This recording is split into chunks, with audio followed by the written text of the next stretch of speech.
আমাদের সন্তানের প্রাথমিক শিক্ষা কোরআনী শিক্ষা হইতে হবে। আপনার সন্তানকে আপনি ডাক্তার বানান, আপনার সন্তানকে আপনি ইঞ্জিনিয়ার বানান, অ্যাডভোকেট বানান, আমাদের কোনো আপত্তি নাই। আমাদের আপত্তি একটাই, আপনার সন্তানের প্রাথমিক শিক্ষা হইতে হবে কোরআনী শিক্ষা। প্রাথমিক শিক্ষা হবে কোরআনী শিক্ষা। আপনার সন্তানের অন্তরে যখন কোরআন ঢুকবে, আপনার সন্তান যখন রবের পরিচয় পেয়ে যাবে, রাসূলের পরিচয় পেয়ে যাবে, আপনার সন্তান যখন আখিরাত বুঝবে, ফুলসিরাত বুঝবে, পরকালীন ভয় যখন তার অন্তর করে ঢুকবে, সেই স্কুলে যাবে, হাই স্কুলে যাবে, কলেজে যাবে, ভার্সিটিতে যাবে, ডাক্তার হবে, ইঞ্জিনিয়ার হবে, তার অন্তরে কার ভয়? জোরে বলেন কার ভয়?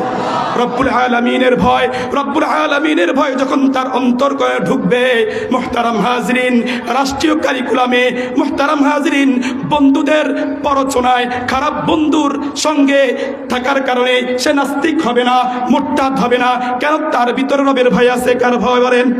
আরো জোরে বলেন কার ভয়? এজন্য ভয় করতে হবে কাকে? মুহতারাম হাজরিন, বলতেছিলাম জান্নাত